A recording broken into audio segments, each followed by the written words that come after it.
তার নামটা কি? কুতবে আউয়াল হুমায়ুন। তিনি আজ থেকে প্রায় ২৫০০ বছর আগে আল্লাহর নবীর প্রেমে পড়েছিলেন। সুবহানাল্লাহ বলবেন না? কিভাবে? তিনি ছিলেন বাদশাহ, তিনি অভিযানে বের হবেন, ওনার সাথে হাকিম ছিল, আলেম উলামা ছিল। তখনকার রাষ্ট্রের জন্য বিজ্ঞানী যারা ছিল, দেশ পরিচালনার জন্য দায়িত্বপ্রাপ্তশীল শিক্ষাবিদ যারা ছিল, এদের মধ্যে ছিল ১২,০০০ আলেম। তখনকার যুগে বলা হইতো হাকিম। ১২,০০০ হাকিম নিয়ে ১,১৩,০০০ সৈনিক সিপাহী নিয়ে ওই বাদশাহ কুতবে আউয়াল আপনার উনি রওনা দিয়েছে অভিযানে। যখন তিনি রওনা দিয়ে দিলেন অভিযানে, পথের মধ্যে যত জায়গার মধ্যে গেলে মানুষ এত বড় বাহিনী দেখে মানুষ আশ্চর্য হয়ে যায়, কেন আসছে? কোনো এক দেশে যখন রাজা বাদশাহ যখন বের হয় অভিযানে, তখন মানুষ ভয়ে তর্ক করে কাঁপতে থাকে। যখন কোনো মানুষ একসাথে সমাগত হয় ১,০০০, ২,০০০, লাখের মতো, তখন তো এটা আশ্চর্যের বিষয়। ঠিক এইভাবে উনি অভিযান করতে করতে যখন মক্কা শরীফ যখন আসে, মক্কা শরীফ যখন আসে আপনার কুতবে আউয়াল হুমায়রি, তখন মক্কা শরীফ আসার পর উনি দেখতেছেন মক্কা শরীফের ভিতরে আশেপাশে যে মানুষগুলো আছে তারা কেউ তাদেরকে দেখার জন্য কেউ আসে না। কেননা মক্কা শরীফটা আল্লাহ তাআলা এমন ভাবে তৈরি করেছিলেন, এই জায়গার মধ্যে মানুষ যায় জিয়ারত করার জন্য, ওই জায়গার জন্য মানুষ যায় যাদের আশা ভরসনা আল্লাহর কাছে বলার জন্য, তওয়াফ করার জন্য। তখনকার যুগে সেটা আপনার ঐতিহ্য ছিল। তো সেই সুবাদে উনি ভাবতেছেন সবাই সব জায়গার মধ্যে আমার কাছে আসে, কিন্তু এখান থেকে আসে না কেন? ওনার আপনার পাশের যে হাকিম যারা ছিল এদের কাছ থেকে উনি বললো যে তারা আমার কাছে আসে না কেন, কারণ কি? তখন বলতেছেন এটা মুসলমানদের জন্য যা আল্লাহ তাআলার একটি ঘর বাইতুল্লাহ শরীফ, এখানে মানুষ প্রতি বছরই আসে, যে আসে পরের বছর আবার নাও আসতে পারে, বা জীবনে কেউ একবার আসে, এরকম এরকম কথা যখন বলতে লাগলো, তখন দেখা গেছে পরিশেষে উনি রাগান্বিত হয়ে গেলেন। উনি রাগান্বিত হয়ে গেলেন কুতবে আউয়াল হুমায়রি, উনি রাগান্বিত হয়ে গেলেন, কেন আসেন না? তখন উনি নিয়ত করলো যে যারা এই কাবা শরীফের দায়িত্বপ্রাপ্ত আছে তাদের সবাইকে শেষ করে দিবে, ধ্বংস করবে। নাউজুবিল্লাহ বলেন। এই কথাটা উনি বলা মাত্রই আল্লাহ তাআলার গজব নাযিল। আল্লাহ তাআলার গজব নাযিল। তার শরীর থেকে, তার মুখ থেকে, বিভিন্ন জায়গা থেকে রক্ত পুঁজ বের হতে আরম্ভ হলো। বিভিন্ন ধরনের ডাক্তার কবিরাজ হাকিম যারা সাথে ছিল বিভিন্ন পরীক্ষা নিরীক্ষা করে দেখলো এইটা এমন রোগ যে রোগের কোনো চিকিৎসা নাই।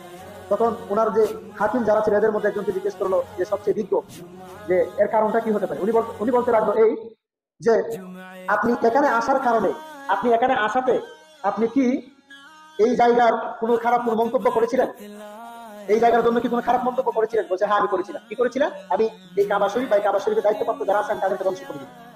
তো সঙ্গে সঙ্গে আপনি এই মুহূর্তে তওবা করুন, আপনি এটা থেকে ফিরে আসুন।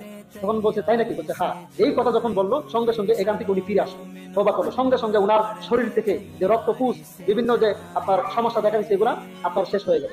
তো তখন উনি নিয়ত করলো যে এই মক্কাবাসীর মধ্যে যতগুলো মানুষ আছে সবাইকে 7টা দিরহাম করে স্বর্ণ দিবে এবং একটা করে রেশমি কাপড় দিবে, সবাইকে দিয়েছিল। তো এখান থেকে অভিযান শেষে মদিনা শরীফ দিয়েছিল। মদিনা শরীফের অনেক কথাবার্তা যখন সুন্দর, শান শৌকত যখন সুন্দর, তখন তো মদিনার নাম ছিল না, ইয়াসরিব ছিল। ২,৫০০ বছর আগে আমার নবী আইসা ওইটাকে কি নাম দিছে? মদিনা। মদিনা হয়ে গেল ইয়াসরিব। তো সেই ইয়াসরিব যখন সে আসলো, তখন অনেক কথাবার্তা শোনার পর অভিযানের শেষে এই মদিনার মায়া পড়ে গেল। অনেক আলিম ওলামা তখন তারা বললো যে আমরা এখানে থেকে যাবো, আমরা আর যাবো না। তখন বলছে আচ্ছা ঠিক আছে, তোমরা থেকে থাকো, তোমরা যে বলছো এখানে একজন শেষ নবী আবির্ভাব হবে, শেষ নবী আগমন করবে, ওই নবীজির প্রেমে পড়ে গেছে আমি। ওই নবীজি যদি তোমরা পেয়ে থাকো, তোমাদের জীবদ্দশায় যদি ওই নবী আসে, তাহলে তোমরা আমার এই চিঠিটা তাকে দিয়ে দিও। একটা চিঠি লিখেছিলেন। যেই চিঠিটা উনি যখন লিখেছিলেন তখন থেকে নিয়ে ১,০০০ বছর পরে আল্লাহর নবীর সাহাবীদের মাধ্যমে আমার নবীর হাতে আসতে দিলেন। সুবহানাল্লাহ।